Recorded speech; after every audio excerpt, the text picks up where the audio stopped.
melhor em tudo, até na sua organização, no seu planejamento, né, nas suas contas, nas suas compras, no pagamento de juros, quando o cara vai dizer aqueles juros. Então você vai entender, vai saber o que está fazendo.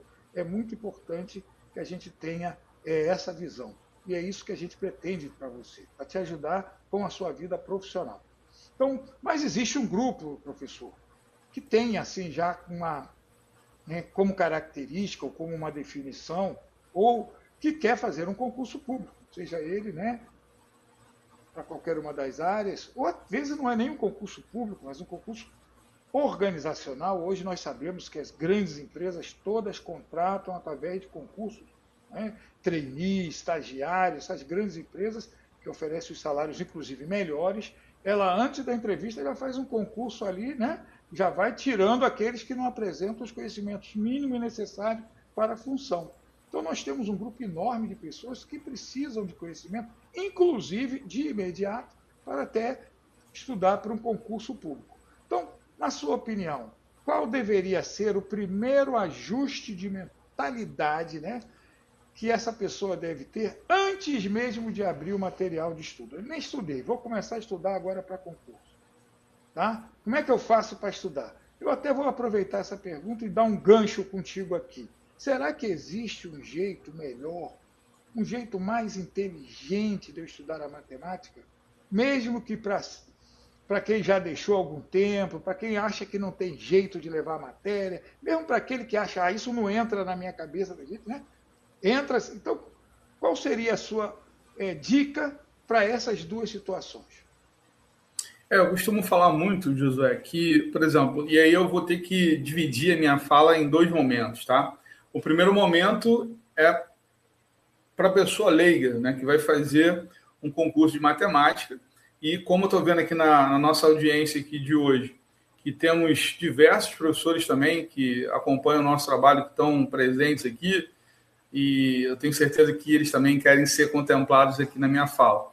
Então, eu vou dividir em dois momentos. No primeiro, eu vou falar para aqueles que não gostam de matemática e se deparam num concurso com a presença da matemática. O que eles precisam fazer?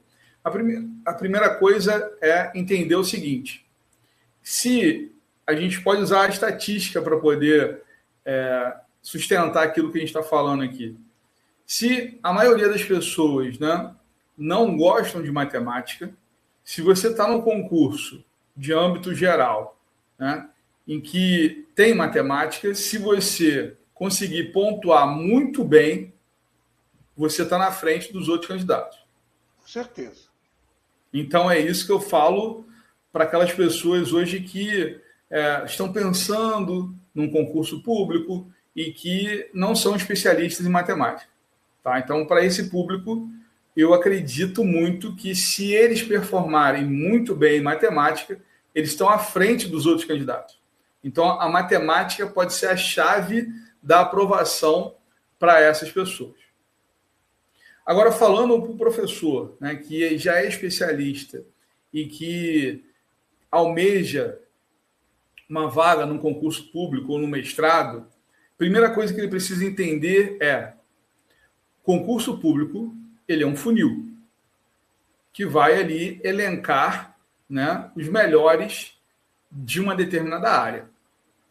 Então, se você é professor e pretende ter um cargo público, passar no concurso público, você precisa ter um diferencial, que é qual? É dominar de ponta a ponta o conhecimento, o conteúdo programático daquele edital.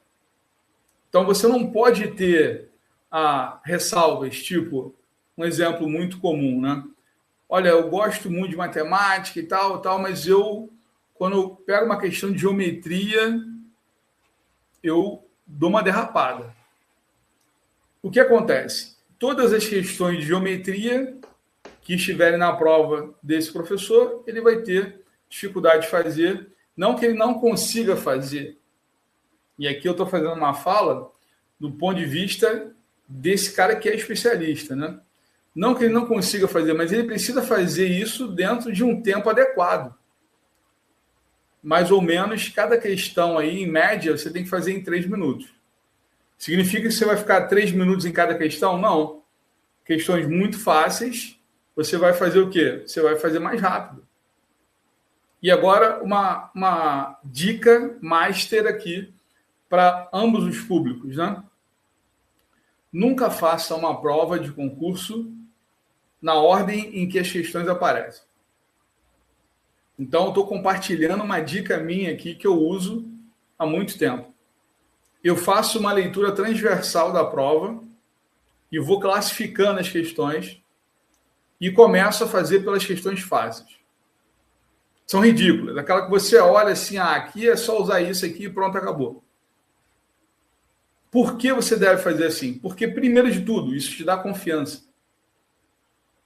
Você vai fazendo as questões, vai encontrando os resultados, você vai querendo continuar cada vez mais e, você começa a fechar 5 questões, fechou 10, 15 questões, 20 questões. Quando você vê, você fechou a prova. Mas por quê? Porque você foi ganhando confiança. O teu cérebro foi mandando a informação de que, você está mandando bem, de que você está indo bem. Agora, imagina, uma pessoa que não tem essa dica, pega uma prova qualquer, na primeira questão, é uma questão quase impossível. Questão essa que o professor até consegue fazer, ou a pessoa até consegue fazer, só que levaria uns 30 minutos para fazer a questão. Se essa pessoa ficar 30 minutos numa questão só, esquece, a prova já era. Porque o concurso não é perfeição, detalhamento de soluções, não, é velocidade. É ter a estratégia correta, ter o raciocínio desenvolvido, e isso você só ganha fazendo questões todos os dias. Uma coisa que nós fazemos pelas pessoas que a gente acompanha, a gente chama de VIPs, né? Nós mandamos uma programação de estudos que é personalizada, Josué. Que legal. Todas as semanas eu envio para esses nossos participantes a programação dele da semana. Ele preenche um formulário e eu olho para esse formulário e encaixo os módulos dos materiais que nós temos já prontos. Temos mais de 220 listas resolvidas já. E eu vou encaixando isso dentro da semana do cara. Então, ele me fala o seguinte, por exemplo, vou dar um exemplo aqui. Segunda, eu posso estudar de manhã, terça à tarde, quarta eu consigo estudar à noite, quinta eu não consigo estudar, sexta eu consigo estudar de tarde e sábado eu consigo estudar um pouquinho de manhã. Eu vou organizar os materiais do módulo da semana de acordo com que o cara consiga estudar todos os dias. Todos os dias. E aí eu estou falando de você acertar as questões todos os dias? Não. Eu estou falando de você se comprometer com o seu sonho todos os dias. Eu estou falando de você estou falando de você não se incomodar com o seu erro. Porque o erro, ele vai aparecer na preparação e é importante que ele apareça para que você consiga aprender, para que você consiga corrigir a sua rota, identificar as suas fragilidades e, com isso, você ter o êxito no seu concurso. Costumo falar para os nossos participantes que eu preparo eles para estarem dentro do número de vagas. Porque as pessoas que têm algum conhecimento de matemática vão para o concurso e falam, não, eu não preciso estudar. Tá, você pode até ter uma inteligência, um desenvolvimento melhor do que os outros candidatos, mas, de repente, a tua soberba vai te derrubar. Por quê? Você precisa lembrar de uma fórmula simples, que, de repente, é um rodapé de livro e que você não tinha porque você não fez o básico, você não estudou um pouquinho mais, você não se interessou um pouquinho mais. E eu gosto muito de citar o Bernardinho, quando a gente fala disso, de performance, e ele fala o seguinte, não adianta, ou seja, eu prefiro trabalhar com quem não tem o talento. O cara tem muita dificuldade, ele é muito esforçado, porque o cara talentoso, que nasceu já com dom e tal, ele não quer treinar, ele não quer melhorar, ele acha que não precisa melhorar. Historicamente, aí a gente pode mencionar vários aí do futebol que não gostavam de treinar e tal. Mas hoje isso não se aplica mais, porque o futebol também mudou. Então, essa analogia que estamos fazendo aqui é: os concursos começaram a ficar mais concorridos, a pessoa pode ter até um talento nato, mas se ela não se dedicar, se ela não procurar todos os dias, né, desenvolver as suas habilidades, pode ser que ela seja ultrapassada por alguém que foi mais esforçado ao longo desse processo. Ninguém passa no concurso. E aí, claro, tem pessoas que vão vender facilidade. Inclusive, eu atendo diversas pessoas interessadas e tal, e eu já saco logo quando a pessoa quer facilidade. Ela me faz as seguintes perguntas: é possível estudar em menos de uma semana e passar no concurso? Qual o polo que eu coloco para ser mais fácil a minha aprovação? São perguntas que eu vejo todos os dias. Então, as pessoas, e aí não sei se é uma característica dessa geração, de achar que tudo tem que ser fácil, de tudo tem que ser rápido, né? Porque hoje nós temos diversos estímulos que contribuem para esse tipo de pensamento, mas o que eu posso garantir aqui é que não tem atalho. Não tem atalho. Você vai precisar se comprometer com a sua causa, com o seu objetivo, com o seu projeto. Se você fizer isso todos os dias, eu tenho certeza que você passa para qualquer concurso. E sempre lembrando do que eu falei anteriormente: não existe limites para o que a gente quer aprender.